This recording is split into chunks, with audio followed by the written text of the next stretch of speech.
شروع.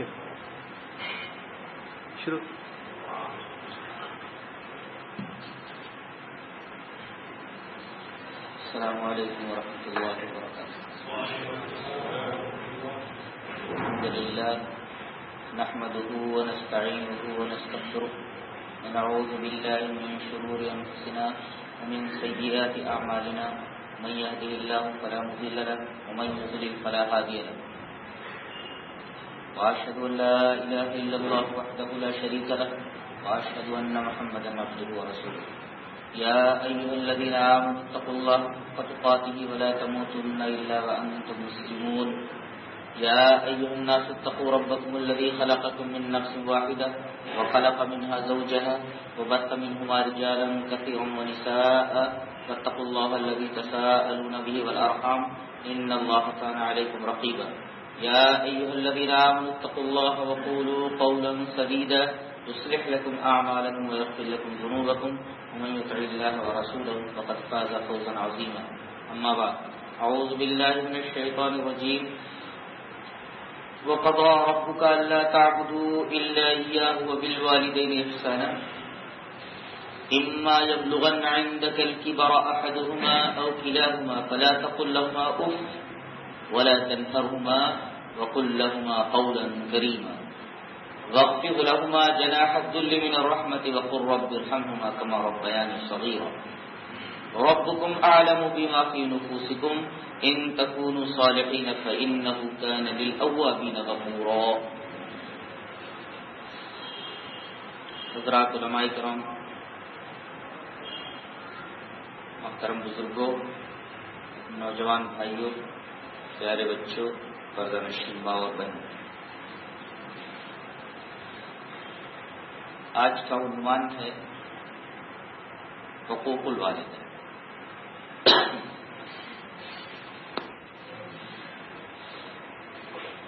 سب سے پہلے والدین کی فضیلت پر کچھ احادیث آپ کے گوش گزار کرنا ضروری سمجھتا ہوں.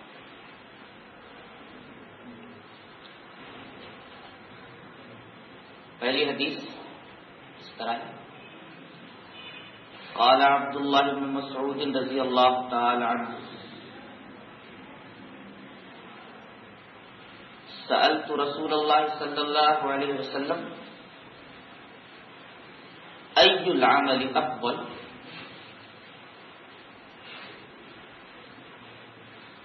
قال الصلاة على ميقاتها. قلت ثم أي؟ قال ثم بر الوالدين. قلت ثم أي؟ قال الجهاد في سبيل الله.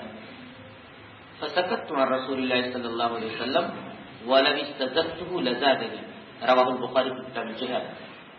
امام بخاری سے کسی پاک کو ایسے کتاب الجہاد میں لائے. حضرت عبداللہ بن مسعود رضی اللہ تعالیٰ عنہ فرماتے ہیں کہ میں نے رسول اللہ صلی اللہ علیہ وسلم سے پوچھا کہ اے اللہ کے رسول، سب سے افضل عمل کون سا ہے؟ تو آپ نے جواب دیا کہ نمازوں کا اپنے وقتوں کے اوپر پڑھنا. وقت داخل ہو جائے نماز فرض ہو گئی. نماز کو اپنے اوقات سے ٹال کرنا ادا کرے. ہر نماز کو اس کے وقت کے اوپر ادا کرے.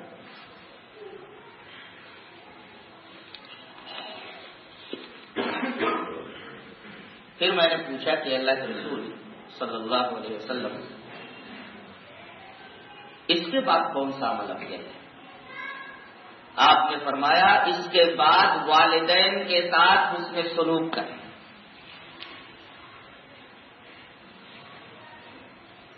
سب سے افضل عمل ہے نماز کا اپنے وقت کے اوپر پڑھنا. اس کے بعد سب سے افضل عمل ہے والدین کے ساتھ حسن سلوک کرنا. پھر میں نے سوال کیا کہ اللہ کے رسول اس کے بعد کون سا عمل افضل ہے؟ آپ نے فرمایا اللہ کے راستے میں جہاد کرنا۔ اس کے بعد میں نے کوئی سوال نہیں کیا، میں نے سکوت اختیار کیا، اور اس کے بعد میں نے نبی سے کوئی سوال نہیں کیا۔ فسکت عن رسول اللہ صلی اللہ علیہ وسلم وَلَوِ اتَّخَذْتُهُ، اگر میں مزید سوال پوچھتا تو لزادنی، تو آپ میرے ان تمام سوالوں کا جواب دیتے ہیں۔ یہ حدیث پاک بتا رہی ہے کہ نماز ایک اہم عبادت ہے، اس کے بعد سب سے افضل عمل ماں باپ کے ساتھ حسن سلوک کرنا ہے۔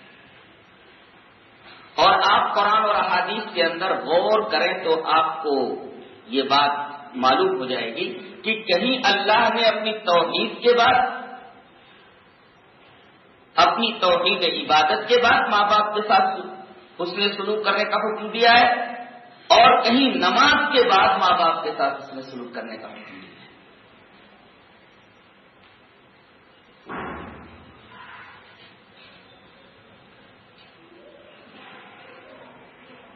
یہاں نماز کے بعد ماں باپ کے ساتھ حسن سلوک کرنے کی تاکید کی گئی ہے، اور اسے نماز کے بعد سب سے افضل عمل بتایا گیا ہے۔ دوسری حدیث، ابو العباس شاعر کہتے ہیں، یہ شاعر تھے، حضرت امام بخاری رحمۃ اللہ علیہ اس حدیث پاک کو بھی کتاب الجہاد میں لائے، اور ابو العباس کے ساتھ شاعر لگا کر کے یہ کہنا چاہتے ہیں کہ شاعر ہونے سے راوی متہم نہیں ہوتا، اور روایت میں شعر و سخن، شعر و شاعری قادح نہیں ہے کہ اگر کوئی راوی شاعر ہے تو اس کی روایت نہ لی جائے، کیونکہ اللہ تعالی نے شعراء کے بارے میں یہ ارشاد فرمایا ہے وَالشُّعَرَاءُ يَتَّبِعُهُمُ الْغَاوُونَ وَأَنَّهُمْ فِي كُلِّ وَادٍ يَهِيمُونَ وَأَنَّهُمْ يَقُولُونَ مَا لَا يَفْعَلُونَ، کہ شعراء یہ ہر وادی میں گھومتے رہتے ہیں۔ ہر وادی میں گھومنے کا مطلب یہ ہے کہ ابھی نعت پڑھ رہے ہوتے ہیں تو ابھی غزل پڑھنے لگتے ہیں، ابھی غزل پڑھنے تو ابھی گانا گانے لگتے ہیں، ابھی گانا گا رہے ہیں تو اب کسی کا قصیدہ پڑھنے بیٹھ گئے، ابھی قصیدہ پڑھ رہے تھے تو جناب علی کسی اور کی تعریف کرنے بیٹھ گئے۔ تو ہر وادی میں گھومتے رہتے ہیں، اور یہ جو بات کہتے ہیں اس پر عمل نہیں کرتے۔ تو حضرت امام بخاری نے ابو العباس کے ساتھ شاعر لگا کر کے یہ بات کہہ دی کہ اگرچہ قرآن حکیم میں شعراء کی مذمت آئی ہے، لیکن وہ کون سے شعراء ہیں جو ہر وادی میں بھٹکتے رہتے ہیں؟ کچھ شعراء ایسے ہیں جن کی مدح کی گئی ہے، جو ایمان اور عمل صالح کے ساتھ شعر و شاعری کرتے ہیں، اور اللہ تبارک و تعالیٰ کی تعریف درست انداز میں کرتے ہیں، صحیح انداز میں کرتے ہیں، اور رسول اللہ صلی اللہ علیہ وسلم کی نعت جب لکھتے ہیں، نعت جب پڑھتے ہیں تو افراط و تفریط سے بچے رہتے ہیں۔ تو ایسے شعراء کی مذمت نہیں کی گئی۔ تو یہ شاعر ہیں، اور شعر و شاعری یہ روایت میں قادح نہیں ہے۔ تو ابو العباس شاعر نے کیا کہا؟ سمعت عبد الله بن عمرو رضی اللہ تعالی عنہ یقول جاء رجل الى النبي صلی اللہ علیہ وسلم فاستأذنه في الجهاد فقال احج الوالدة قال نعم قال ففيهما جاهد رواه البخاری في کتاب الجہاد۔ پہلے اس حدیث پاک کا ترجمہ دیکھیں۔ ابو العباس شاعر کہتے ہیں کہ میں نے عبداللہ ابن عمر رضی اللہ تعالیٰ عنہ کو یہ فرماتے سنا کہ ایک آدمی رسول اللہ صلی اللہ علیہ وسلم کی خدمت میں آیا اور اس نے پوچھا کہ اے اللہ کے رسول، میں جہاد میں جا سکتا ہوں؟ مجھے جہاد میں جانے کی اجازت دی جائے۔ نبی کریم صلی اللہ علیہ وسلم نے اس شخص سے پوچھا احج الوالدہ، تو جہاد میں جانا چاہتا ہے، اس کے لیے اجازت لینے کے لیے آیا ہے، تو سب سے پہلے یہ بتا کہ تیرے ماں باپ زندہ ہیں؟ احج الوالدہ، تیرے ماں باپ دونوں زندہ ہیں؟ قالنا کہاں اللہ کے رسول زندہ ہے؟ تو بوڑھے ہیں، ان کی دیکھ ریکھ کرنے والا کوئی نہیں ہے. قال ففیہما جاہد، تو جا ان دونوں میں جہاد کر. عام طور پر جہاد کا غلط مفہوم لیا جاتا ہے. جہاد کا مفہوم یہ ہے کہ بلا وجہ کسی کو قتل کر دیا جائے،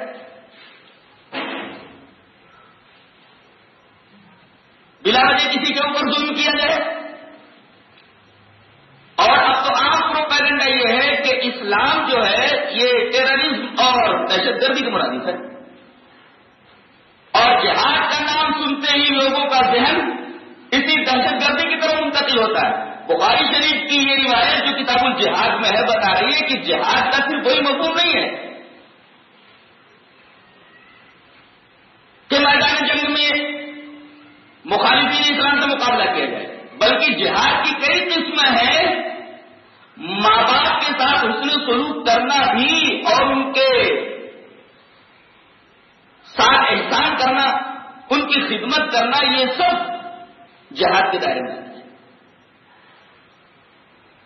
پہلی بات تو یہ معلوم ہے. اور دوسرے ماں باپ کے ساتھ حسن سلوک کی فضیلت معلوم ہوئی ہے. جہاد کتنا بڑا عمل ہے. اس میں آدمی اللہ تبارک و تعالیٰ کے راستے میں اپنا سب کچھ لٹا دیتا ہے. جان جیسی متاع عزیز اللہ کی راہ میں قربان کر دیتا ہے. ماں باپ کے ساتھ حسن سلوک کرنے میں اس کو وہی ثواب مل رہا ہے جو ایک مجاہد کو میدان کارزار میں ملتا ہے. اس سے ماں باپ کے ساتھ حسن سلوک کی فضیلت کا پتہ چلا.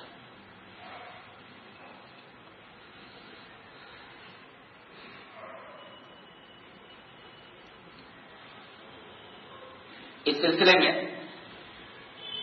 ایک اور حدیث میں آپ کو گوش گزار کر دوں تاکہ بات اور واضح ہو جائے. حدیث اس طرح وعن معاویہ بن جاہمۃ ان جاہمۃ رضی اللہ تعالی عنہ جاء الى النبي صلی اللہ علیہ وسلم فقال یا رسول اللہ اردت ان اغزو وقد جئت استشيرك فقال هل لك من علم؟ قال نعم. قال فالزمها فإن الجنة تحت رجلها. رواه النسائی في کتاب الجہاد. حضرت امام نسائی حدیث پاک کو کتاب الجہاد کے اندر لائے. حضرت معاویہ بن جاہمہ فرماتے ہیں کہ حضرت جاہمہ رضی اللہ تعالی عنہ نبی کریم صلی اللہ علیہ وسلم کی خدمت میں اور کہتے ہیں اللہ کے رسول میں آیا ہوں آپ کے پاس، میرا ارادہ لڑائی میں جانے کا ہے، تو آپ سے مشورہ یہ لینا ہے کہ میں جاؤں. آپ کے پاس میں اس لیے آیا ہوں تاکہ آپ سے مشورہ طلب کروں. آپ صلی اللہ علیہ وسلم نے ان سے بھی یہی کہا حل لک من ام، تمہاری ماں ہے؟ انہوں نے کہا ہاں اللہ کے رسول ماں ہے. کہا کہ جہاد میں مت جاؤ، فلزم، اپنی ماں کی خدمت کرو، ان کی دیکھ ریکھ کرنے والا تمہارے علاوہ کوئی نہیں ہے. لہذا فلزمھا، تو ماں کی خدمت کر، فإن الجنت تحت رجلھا، کہ جنت اس کے قدموں کے نیچے. تجھے جنت اگر پانی ہے تو ماں کی خدمت کر. اس سے ماں کے ساتھ حسن سلوک، ماں کے ساتھ بر، ماں کی خدمت کی فضیلت کا پتہ چلا.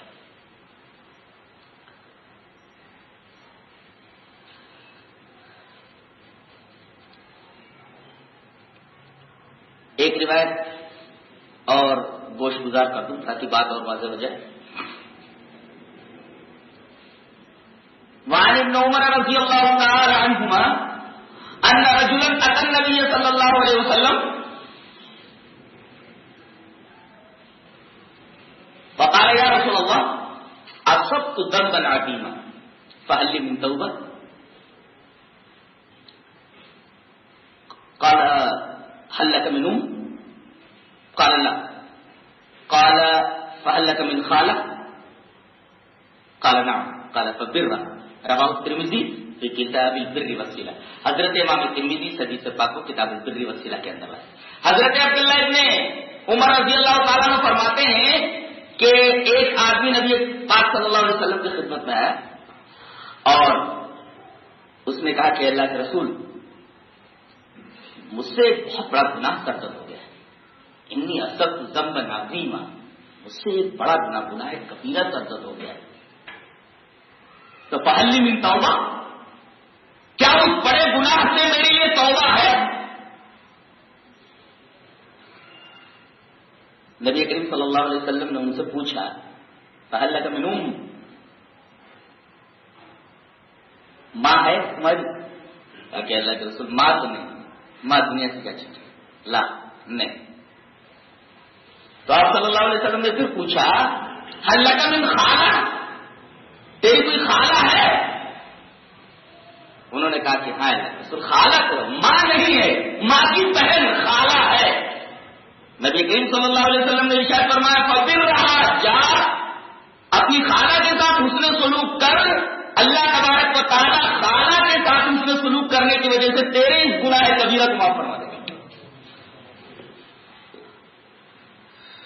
جبکہ خالہ کا درجہ ماں کے درجے سے کم ہوتا ہے۔ اب بتائیے خالہ کے ساتھ اگر بر اور حسن سلوک اور احسان کرنے کی وجہ سے آدمی کا گناہ کبیرہ معاف ہو سکتا ہے، تو ماں کی خدمت کرنے اور ماں کے ساتھ حسن سلوک کرنے پر تو آدمی کے کبیرہ گناہ بدرجہ اولا معاف کر دی جائیں گے۔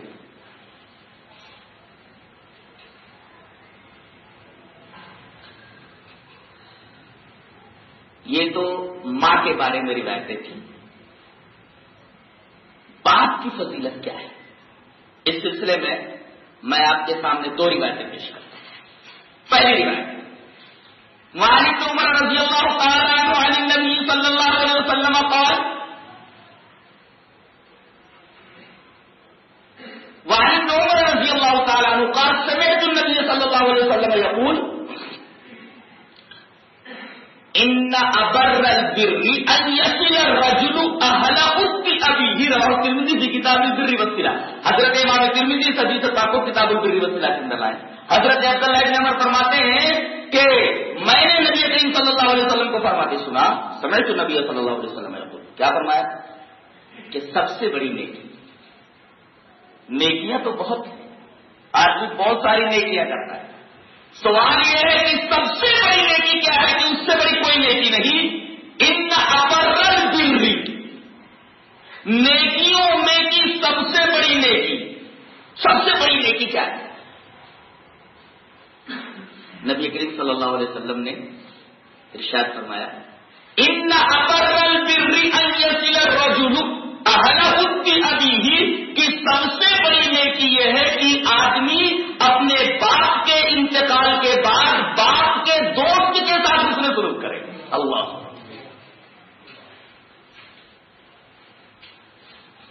بیٹے کو یہ پتہ لگاتے رہنا چاہیے کہ میرے باپ کے دوست کون کون ہیں، اور باپ کو بھی اس بات پر غور کرنا چاہیے، اس بات کا لحاظ رکھنا چاہیے کہ میرے دوست غلط اطوار و عادات کے نہ ہوں، اس لیے کہ بچہ باپ کے دوستوں کے اوپر بھی نگاہ رکھتا ہے کہ باپ کے سرکل میں کتنے لوگ ہیں اور کیسے لوگ ہیں، تو باپ کو چاہیے کہ اپنا سرکل اچھا رکھے، اپنے دوستوں کو اس طرح منتخب کرے کہ وہ سب کے سب اچھے ہوں۔ کسی شاعر نے بڑی اچھی بات کہی ہے، یہ شعر غالباً اس سے پہلے میں پیش کر چکا ہوں۔ شاعر کہتا ہے عن المرء لا تسأل فسل عن قرينه فكل قرين بالمقارن يقتدي وإن كنت في قوم فصاحب خيارهم ولا تصحب الأرض فترضى مع الردي۔ بولتا ہے آدمی سے نہ پوچھو، اس کے دوست سے پوچھو، اس لیے کہ ہر دوست اپنے دوست کی اقتدا کرتا ہے، اور اگر تم کسی قوم کے اندر ہو تو ان میں جو اچھے لوگ ہیں ان کو اپنا دوست بناؤ، اس لیے کہ اگر ردی کو خراب کو دوست بنا لو گے تو ردی کے ساتھ تم بھی ردی ہو جاؤ گے۔ وَلَا تَصْحَبِ الْأَرْضَ فَتَرْضَى مَعَ الرَّدِي، اگر ردی آدمی کو اپنا دوست بچہ یہ دیکھے گا کہ میرے باپ کے ارد گرد غلط لوگ ہیں تو غلط اثر لے، تو باپ کو اس بات کا لحاظ رکھنا ضروری ہے۔ دوسری طرف بیٹے کو باپ کے دوستوں کے بارے میں پوری معلومات رکھنی چاہیے۔ نبی کریم صلی اللہ علیہ وسلم نے ارشاد فرمایا کہ سب سے بڑی نیکی یہ ہے کہ باپ کے اس دنیا سے گزر جانے کے بعد بیٹا اولاد اپنے باپ کے دوست کے ساتھ اس میں سلوک کریں۔ اس کو اللہ کے رسول صلی اللہ علیہ وسلم نے سب سے بڑی نیکی بتایا ہے، اتنی بڑی نیکی۔ اللہ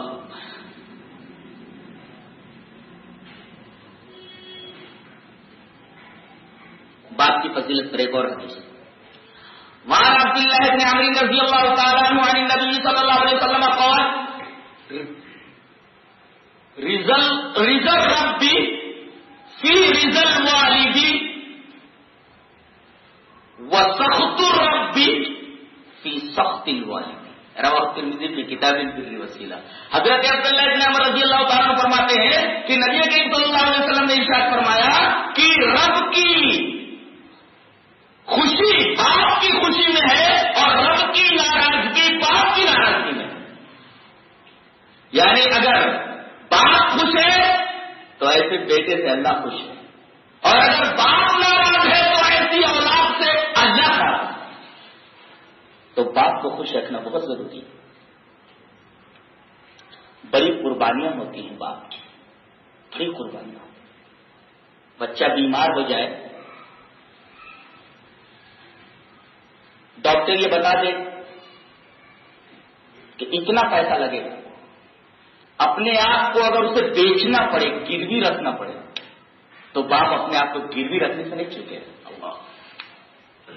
بچہ رات میں بیمار ہو گیا، رات بھر ماں کو بھی نیند نہیں آئے گی، باپ کو بھی نیند نہیں آئے گی، اور باپ کی ذمہ داری تو باہر کی ذمہ داری ہے، بھاگے گا، دوڑے گا، اس آدمی سے کہے گا کچھ پیسوں کی کمی ہے، ذرا کچھ پیسے مہیا کرو۔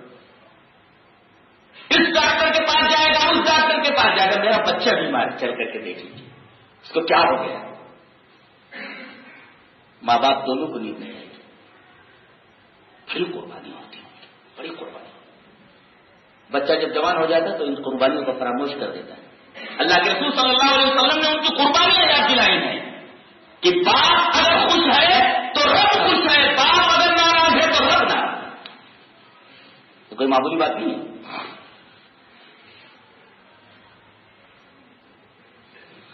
آئیے پہلے درجات متعین کر لیتے ہیں۔ ماں اور باپ والدین میں درجہ کس کا بنا ہے؟ روایت اس طرح ہے، وعن حکیم عن ابیہ قال قلت یا رسول اللہ من أبر قال أمك قال قلت ثم من قال أمك قال قلت ثم من قال أمك قال قلت ثم من قال أمك قال قلت ثم من قال ثم أباك ثم الأقرب فالأقرب رواه الترمذي في كتاب البر والصلة والآداب۔ حضرت حکیم اپنے باپ سے روایت کرتے ہوئے کہتے ہیں کہ میں نے کہا کہ اے اللہ کے رسول، میں کس کے ساتھ زیادہ حسن سلوک کروں، کس کے ساتھ زیادہ احسان کروں، کون میرے حسن صحابت کا زیادہ مستحق ہے؟ اللہ کے رسول صلی اللہ علیہ وسلم نے فرمایا تیری ماں۔ اس نے پوچھا کہ پھر اس کے بعد؟ کہا کہ تیری ماں۔ کہا کہ اس کے بعد؟ کہا کہ تیری ماں۔ کہا اس کے بعد؟ کہا تیرا باپ۔ پھر اس کے بعد اس کے جو قریبی ہے، پھر اس کے بعد اس سے جو قریبی ہے۔ یہ حدیث بتا رہی ہے جو کتاب البر والصلۃ والآداب ترمذی کی ہے حضرت حکیم سے کہ ماں کے درجات باپ سے 3 گنا بڑھے۔ جہاں تک ادب و احترام کا معاملہ ہے، ادب و احترام تو دونوں کا کیا جائے گا، لیکن درجے میں ماں باپ سے 3 گنا بڑھی ہوئی ہے، اس لیے کہ وہ 3 کام ایسے کرتی ہے اپنی اولاد کے تئیں کہ باپ کو 3 کام نہیں کر پاتا۔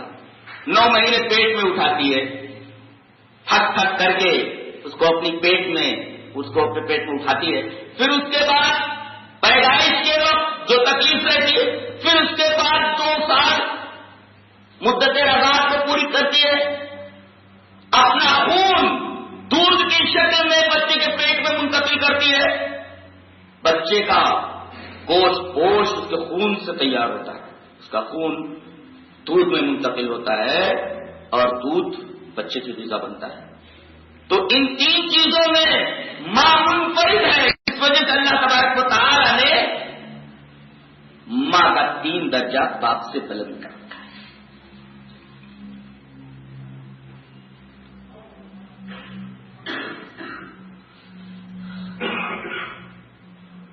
ویسے کوئی یہ نہ سمجھے کہ ماں کا درجہ باپ سے 3 گنا بڑھ گیا تو اب صرف ماں ہی کی عزت کرنی ہے، باپ کا احترام نہیں کرنا ہے، باپ کا ادب نہیں کرنا ہے۔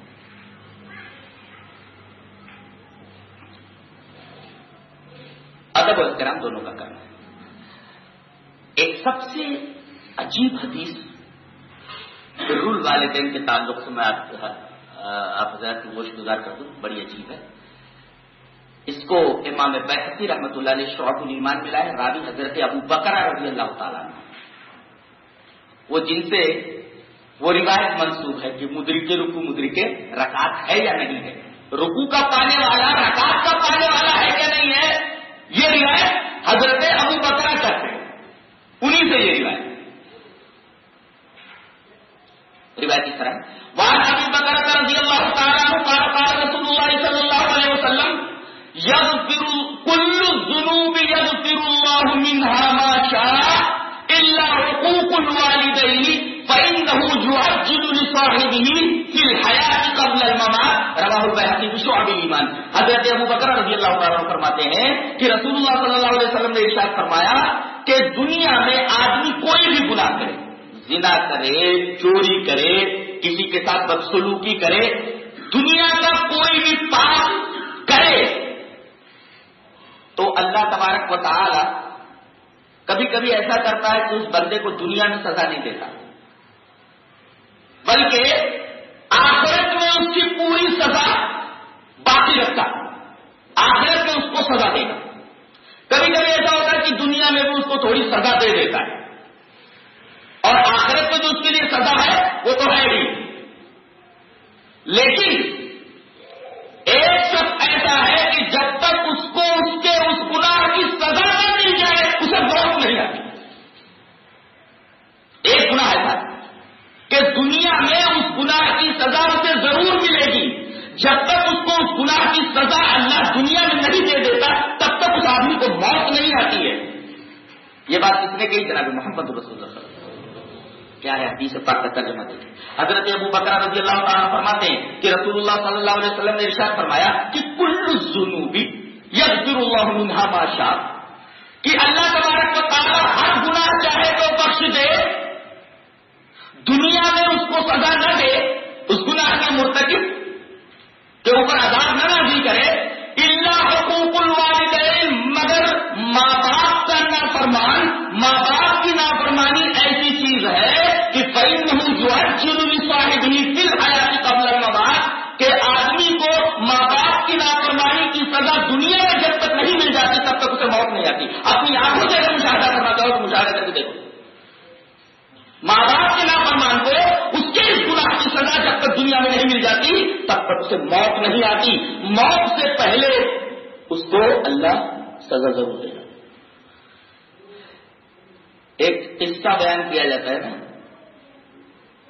کہ ایک بیٹے نے اپنے باپ کو اپنی پیٹھ کے اوپر لادا اور اس کو پوری طرح گھسیٹتے ہوئے کافی دور لے جا کر کے چھوڑا ہے اور کہا کہ اب یہیں پڑے رہنا، ادھر سے اب گھر کی طرف لوٹ کر کے مت آنا ورنہ ٹانگ توڑ دوں گا۔ کہا کہ بیٹے میرے اوپر ایک اور احسان کر، ایک اور احسان کر۔ کہا کہ کیا؟ کہا کہ تھوڑی دور لے جا کر کے مجھے گھسیٹ کر کے چھوڑ دے، اس لیے کہ جس جگہ تو نے مجھے لا کر چھوڑا ہے میں نے بھی اپنے باپ کو لا کر نہیں چھوڑا تھا۔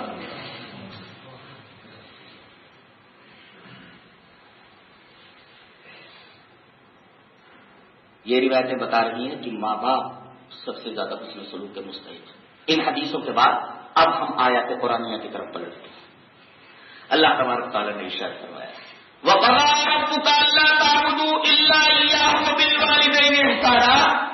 اللہ تبارک و تعالی نے، تیرے رب نے یہ فیصلہ کر دیا ہے. قضا کے بعد ربوبیت کا تذکرہ آیا. یہ قابل غور ہے، قابل غور ہے. اگر تم اپنے آپ کو رب کا بندہ مانتے ہو، رب کا مربوب مانتے ہو، تمہارا یہ عقیدہ ہے کہ رب تمہیں مانتا ہے، تو تمہاری نگاہ میں یہ بات بھی ہوگی کہ اللہ ربوبیت کبریٰ کا مالک ہے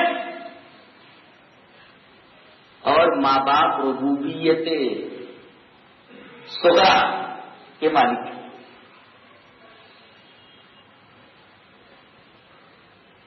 اللہ رب اکبر ہے، ماں باپ رب اصغر ہے. اب یہیں پر حقوق کی دو قسمیں ہو گئی. ایک رب اکبر کا حق، ایک رب اصغر کا حق. اللہ کا حق اس کے ربوبیت کبریٰ کی وجہ سے اور ماں باپ کا حق ربوبیت صغریٰ کی وجہ سے. یہ طے ہے کہ اللہ تبارک و تعالیٰ ہی انسان کو پیدا کرتا ہے، لیکن ایسے مٹی سے بنا کر کے اسے پہاڑ کے اوپر نہیں ڈال دیتا ہے، بلکہ بندوں کی تخلیق کا ذریعہ ماں باپ کو بناتا ہے. گویا کہ ماں باپ اللہ تبارک و تعالیٰ کی تخلیق کے مظاہر ہیں. اللہ تبارک و تعالیٰ انہی کے ذریعے اپنی تخلیق کا مظاہرہ کرتا ہے. یہ اس کی ربوبیت اور اس کی تخلیق کے مظہر ہے. تو اللہ رب اکبر اور ماں باپ رب. تو جو بڑا ہے اس کا زیادہ حق ہے، جو چھوٹا ہے اس کا حق کم ہے. لہذا اللہ کا حق سب سے زیادہ ہے. بندوں کے حقوق کے اوپر اللہ تبارک و تعالیٰ کے حقوق مقدم ہیں. یہ پہلی بات معلوم ہوئی. اچھا، اللہ کا سب سے بڑا حق کیا ہے بتا دیا گیا. ارے ماں باپ کی عزت اور ان کے ساتھ حسن سلوک کا اللہ کے بندوں کیوں حکم دیا گیا ہے؟ کیونکہ وہ تمہیں پالتے ہیں، تمہاری پرورش کرتے ہیں. اسی طرح تم نہیں دیکھتے کہ اللہ تبارک و تعالیٰ تمہیں خلق کرتا ہے اور تمہیں پالتا ہے، تو بڑا پالنے والا تو وہ، چھوٹے پالنے والے یہ. لہذا ایک حق اللہ کا، ایک حق ماں باپ کا، لیکن اللہ کا حق ماں باپ کے حق سے بڑھتا ہے. ماں باپ کے حق پر اللہ کا حق بڑھا. اللہ کا حق کیا ہے سب سے بڑا بتا دیا گیا. وَقَضَىٰ رَبُّكَ، یہ رب کا لانے میں یہ فلسفہ ہے. وَقَضَىٰ رَبُّكَ أَلَّا تَعْبُدُوا إِلَّا إِيَّاهُ، اللہ کا سب سے بڑا حق بندے کے اوپر یہ ہے کہ اس کے علاوہ کسی کی عبادت نہ کرے. یہ اللہ کا سب سے بڑا حق ہے. یہ تو رب اکبر کا حق ہوا، رب اصغر کا حق بتایا جا رہا ہے. وَبِالْوَالِدَيْنِ إِحْسَانًا، ماں باپ کے ساتھ حسن سلوک. یوں حق کی دو قسمیں معلوم ہوئی. یہ بھی معلوم ہوا کہ سب سے بڑا حق کس کا؟ اللہ کا، اس کے بعد ماں باپ کا. اور حقوق میں اللہ کے سب سے بڑا حق کون سا؟ کہ اس کے ساتھ کسی کو شریک نہ کیا جائے، صرف اسی کی عبادت کی جائے. ویسے بھی عقلی طور پر بھی اگر دیکھا جائے تو انسانی زندگی کے دو ادوار ہیں. ایک دور ہے بچپن کا اور ایک دور ہے بچپن کا. کیا؟ ایک دور ہے بچپن کا اور ایک دور ہے بچپن کا. بالفاظ دیگر قرآن حکیم کی زبان کہ انسان کی ابتدا بھی کمزوری ہے اور انسان کی انتہا بھی کمزوری ہے. یہ قرآن حکیم کا انداز بولنے کا. اللہ الذی خلقکم من ضعف ثم جعل من بعد ضعف قوة ثم جعل من بعد قوة ضعفا وشیبا. یہ آیت کریمہ بتا رہی کہ انسان کی ابتدا بھی کمزوری ہے اور انسان کی انتہا بھی کمزوری ہے. یہی یہ بات بھی ملا لو کہ انسان کی ابتدا بھی جہل ہے اور انسان کی انتہا بھی جہل ہے. انسان ابتدا میں بھی جاہل ہے اور انتہا میں بھی جاہل ہو جاتا ہے.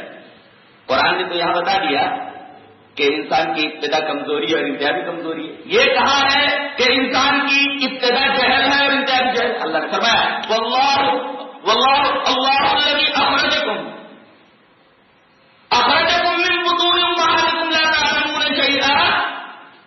کہ اللہ ہی کہ تم کو تمہاری ماؤں کے پیٹوں سے نکالا تم ایک چیز نہیں جانتے تھے. لا تعلمون شیئا. انسان کی ابتدا جہل, ماں کے پیٹ سے علم لے کر کے نہیں آتا, اس کی ابتدا جہل. اور ایک جگہ فرمایا لِكَيْ لَا يَعْلَمَ مِن بَعْدِ عِلْمٍ شَيْئًا. یہ بڑھاپے کی حالت ہے تاکہ وہ علم کے بعد پھر علم ہو جائے.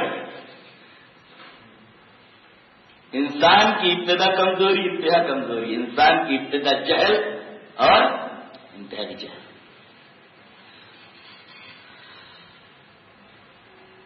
پہلے دور میں بچہ کمزور ہوتا ہے, ماں باپ قوی ہوتے ہیں.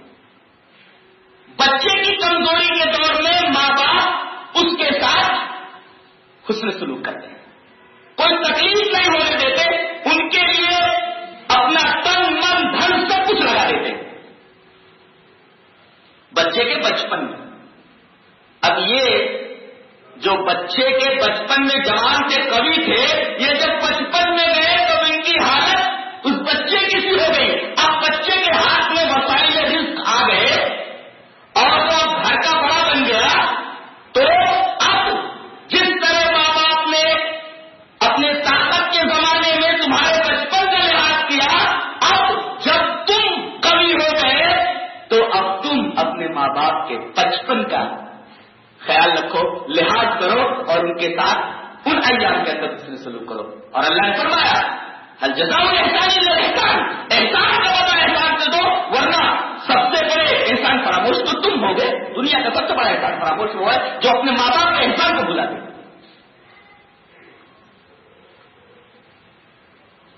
آیت کریمہ کا ایک نقطہ یہاں پہ آج لے کر کے جاؤں.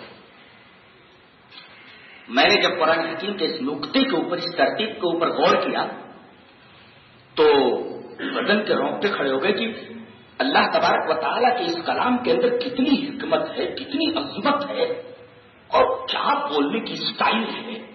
اللہ اکبر. کوئی انسانی کلام اس طریقے کا نہیں ہو سکتا. انداز دیکھیے, وَقَضَىٰ رَبُّكَ أَلَّا تَعْبُدُوا إِلَّا إِيَّاهُ وَبِالْوَالِدَيْنِ إِحْسَانًا. برابر.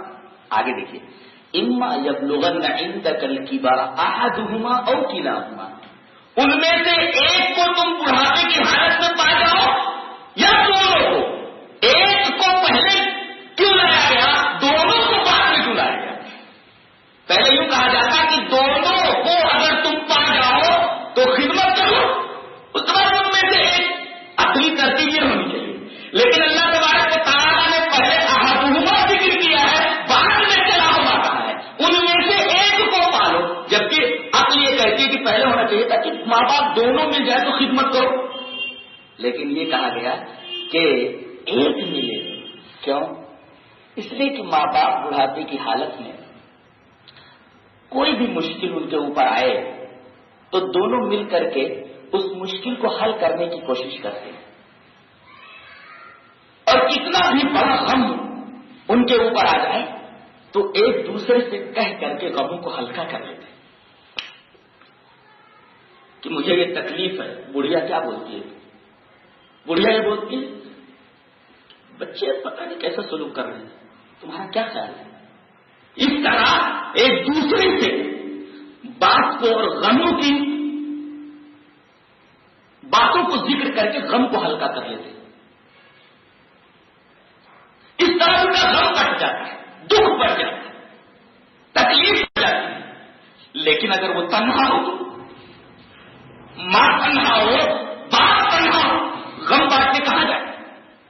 باپ اندر اندر گھٹتا رہتا ہے, ماں اندر اندر گھٹتی رہتی ہے. اپنے جذبے کا اظہار کرے تو کسی اپنا غم سنائے تو کسی سنے, سننے والا تو چلا گیا. تو اس حال میں تنہا اور منفرد ہونے کی حالت میں چاہے باپ ہو یا ماں ہو, دونوں حسن سلوک کے زیادہ مستحق ہیں. قرآن حکیم نے آنکھوں میں لا کر کے انسانیت کے جذبے کو ابھارا ہے کہ خبردار دونوں رہے تو ٹھیک ہے, ان کے ساتھ حسن سلوک ضروری ہے, لیکن ان میں سے کوئی تنے تنہا اگر مل جائے تو تنے تنہا یہ زیادہ حسن سلوک کے مستحق. کیا کلام ہے, کیا بات ہے. اس وقت یہ اللہ ہی بول سکتا ہے. یہ ترتیب خود بتا رہی ہے کہ کسی انسان کا کلام نہیں ہو سکتا.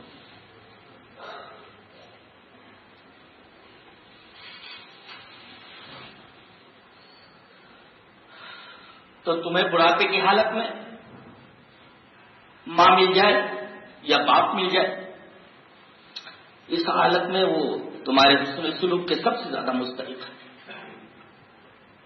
دونوں میں سے ایک، دونوں مل جائیں تو بھی ان کے ساتھ حسن سلوک کرو. اور اس کے بعد 5 احکام دیے گئے. 2 احکامات سلبی ہیں اور 3 احکامات ایجابی ہیں. سلبی احکام فلا تقل لهما اف کہنے کی اجازت نہیں. اللہ، یہ اذیت کی سب سے ادنا قسم ہے.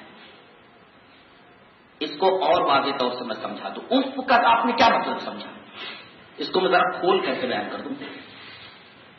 بچہ کہیں بھی سنڈاس کر دیتا ہے، کہیں بھی پیشاب کر دیتا ہے. وہ نہ دیکھتا ہے کہ گدے پر بیٹھا ہوں، وہ یہ نہیں دیکھتا میں قالین کے اوپر بیٹھا ہوں، وہ یہ نہیں دیکھتا میں کرسی کے اوپر بیٹھا ہوں، وہ یہ نہیں دیکھتا کہ باپ کی گود میں بیٹھا ہوں، وہ یہ نہیں دیکھتا کہ مہمان کی گود میں بیٹھا ہوں. نہ زمان دیکھتا ہے، نہ مکان دیکھتا ہے. کہیں بھی ہٹ دیتا ہے، کہیں بھی سنڈاس کر دیتا ہے، کہیں بھی پیشاب کر دیتا ہے. ماں باپ مسکرا کر کے اس کی گندگی کو صاف کرتے ہیں. ان کے اوپر گندگی کا صاف کرنا کوئی بہت معلوم نہیں ہوتا. گھر کے اندر تو آپ دیکھتے ہی ہوں گے، سفر کے اندر بھی پیشاب پاخانے کو صاف کرنا ذرا مشکل مرحلہ ہوتا ہے. لیکن اس وقت بھی بڑی خندہ پیشانی کے ساتھ اس مصیبت کو برداشت کر لیتے ہیں، اس کو مصیبت نہیں سمجھتے. اب 55 کی حالت میں تمہارے ماں باپ بھی کہیں اگر سنڈاس کر دیں، کہیں پیشاب کر دیں، سنڈاس کر دیا، یہاں پیشاب کر دیا، تھوڑا اٹھ کر کے آگے چلے جانا چاہیے. تو اس طریقے سے یہ اف بولنا، ایک ٹھنڈی سانس کھینچنا، تڑپ پسسو آتا، ایک ٹھنڈی سانس کھینچنا، گندگی کر کے بیٹھ جاتے. اجازت نہیں ہے. بھلا تقل لهما، تمہاری گندگی صاف کرتے ہوئے تو ان کی پیشانی پر بل نہیں ہے، ان کی گندگی صاف کرتے ہوئے تمہاری پیشانی پر بل آ جائے، یہ کہاں کا احسان ہے. فلا تقل لهما، انہیں اف کہنے کی اجازت نہیں ہے. ٹھنڈی سانس بھی کھینچ نہیں سکتے. ہمدرد پیشانی کے ساتھ ان کی گندگی صاف کرو. ولا تنهرهما، یہاں ایک نقطہ اور ہے کہ ایک طرف جوانی کے جذبات ہیں، دوسری طرف بڑھاپے کے تجربات ہیں. جذبات اور تجربات کا کبھی کبھی تصادم ہوتا ہے، ٹکراؤ ہوتا ہے. بیٹا جذباتی انداز میں بولتا ہے، یہ صحیح ہے. باپ کہتا ہے پوری زندگی گزر گئی سر تو گرم چکتے ہوئے. بیٹے میں جو کہہ رہا ہوں وہ صحیح ہے. اس طرح ایک طرف جوان بیٹے کے جذبات ہیں، دوسری طرف ماں باپ کے تجربات ہیں. کبھی کبھی بیٹے کے جذبات اور ماں باپ کے تجربات میں تصادم ہو جاتا ہے، ٹکراؤ ہو جاتا ہے. اس صورت میں حکم یہ دیا گیا کہ اگرچہ ان کی بات غلط ہو تو تمہیں انہیں ڈانٹنا نہیں ہے، اپنی آواز اونچی نہیں کرنا ہے. تمہارے جذبات ماں باپ کے تجربات کے مقابلے میں پست ہو جانے چاہیے. تمہیں اجازت نہیں ہے کہ ان کو ڈانٹو. ولا تنہرهما، یہ 2 جملے اور 2 احکام سلبی ہیں. ایجابی احکامات 3 ہیں. وقل لهما قولا کریما، ان سے بات کرو تو کریمانہ قول کے ساتھ. یہ قول کریم کیا ہوتا ہے؟ بہت سارے لوگوں نے اس کی الگ الگ تفسیریں کی. انگریزی والا بولتا ہے ان دا ایکسلنٹ مینر، بہت ہی عمدہ انداز میں بات کرو، ایکسلنٹ مینر ہونا چاہیے. اچھا، اور اس کو واضح طور پر سمجھ لیا جائے. بیٹا ادھر آنا، جی ابو. اب بیٹے ادھر آنا، جی امی. آیا تو ماں باپ کا نام لینے کے بجائے جی ابو اور جی امی کہہ کر کے بھاگتے ہوئے ان کی طرف آنا. یہ ہے وقل لہما قولا کریما، ان کا نام نہ لیا جائے بلکہ ادب کے ساتھ جی امی اور جی ابو کہا جائے. ایک مطلب تو قول کریم کا یہ،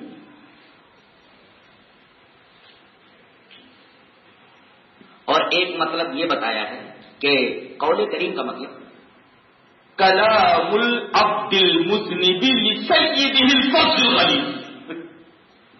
اچھی تفسیر کی عربی والے کیا کہا کہ جیسے ایک غلطی کرنے والے غلام کی بات ہوتی ہے، ایک سخت دل اور سخت زبان آقا کے سامنے.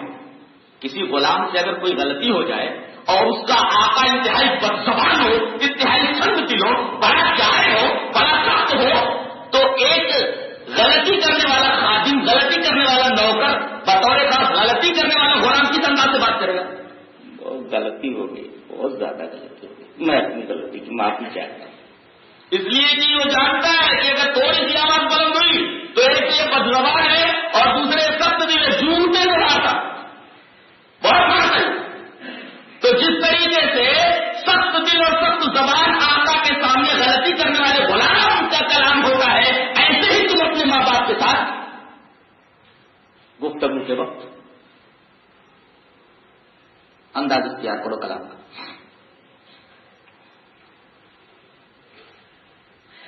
یہ تو رہی قول کریم کی تفسیر، جو پہلا ایجابی حکم ہے.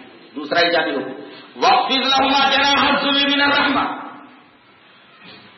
تم ذلت کا بازو ان کے لیے بچھائے رکھو، پست رکھو. کیسے؟ مرغی کو دیکھا ہے، مرغی چنتی رہتی ہے، اس کے ارد گرد اس کے چھوٹے چھوٹے چوزے چکنز وہ چنتے رہتے. جیسے ہی مرغی کو احساس ہوتا ہے کہ میری دشمن چیل قریب آ گئی ہے، فوراً خطرے کا احساس کر کے ایک قسم کی آواز نکالتی ہے. سارے چوزے خطرے کے اس الارم کو سن لیتے ہیں اور جلدی سے اس کے قریب آ جاتے ہیں، اور مرغی اپنے پروں کو پھیلا کر کے سارے بچوں کو اپنے پروں میں سمیٹ لیتی ہے. یہ استعارہ ہے ماں باپ کے لیے. واخفض لهما جناح الذل، اس طرح شفقت کرو، اس طرح ان کی رعایت کرو، اس طرح ان سے محبت کرو جیسے ایک مرغی اپنے چوزوں کے ساتھ کہ ہر خطرے سے، ہر پریشانی سے، ہر تکلیف سے اپنے بچے کو بچانے کی کوشش کرتی ہے اور اپنے بازوؤں کے اندر خطرے کے وقت تکلیف کے وقت لے لیتی ہے. یہی رویہ تمہارے ماں باپ کے ساتھ ہونا چاہیے. اور ایک نکتہ کہیں اور میں نے پڑھا تھا کہ پرندہ جب اڑتا ہے تو اپنے بازوؤں کو پھیلا کر اڑتا ہے، لیکن جب اترتا ہے تو اپنے بازوؤں کو سمیٹ کر اترتا ہے. تو جب بلندی سے پستی کی طرف آؤ تو جس طریقے سے بلندی سے پستی کی طرف پرندہ جب آتا ہے تو اپنے پروں کو سمیٹ لیتا ہے، ایسے پرندے کی طرح تم بازوؤں کو سمیٹے ہوئے بڑے ادب کے ساتھ اپنے ماں باپ کے ساتھ سامنے آؤ. کیا انداز ہے، کیا بات ہے، کیا کلام، سبحان اللہ. اور اس کے بعد رحمت کی قید لگائیے کہ تم ماں باپ کے ساتھ اس نے سلوک کر رہے ہو، یہ سلوک رحمت کی بنیاد پر ہونا چاہیے. علی اساس الرحمت القلبیہ، دل میں تمہارے رحمت کے جذبات ہو، ریاکاری نہ ہو دنیا کو دکھانے کے لیے کہ ماں باپ کے ساتھ میں حسن سلوک کر رہا ہوں، دنیا دیکھے کہ ماں باپ کو اچھا کھلا رہا ہے، ماں باپ کو اچھا پلا رہا ہے، لیکن دل میں یہ تمنا یہ بڈھا کب گھر سے جاتا ہے، یہ بڑھیا کب گھر سے نکلتی ہے. تو ماں باپ کے ساتھ جو حسن سلوک کر رہے ہو وہ دنیا کو دکھانے کے لیے نہیں بلکہ اس کی بنیاد رحمت قلبیہ کے اوپر ہو، اس لیے کہ تمہارے ساتھ انہوں نے یہی سلوک کیا ہے، انہوں نے جو تمہاری پرورش کی ہے رحمت قلبیہ کی بنیاد پر کی ہے. لہذا احسان کا بدلہ احسان سے ہونا چاہیے. ریاکاری کی وجہ سے تم ان کے ساتھ اسے سلوک مت کرو، رحمت قلبیہ کی بنیاد پر کرو. تو یہ اور مسئلہ یہی ختم نہیں ہوا.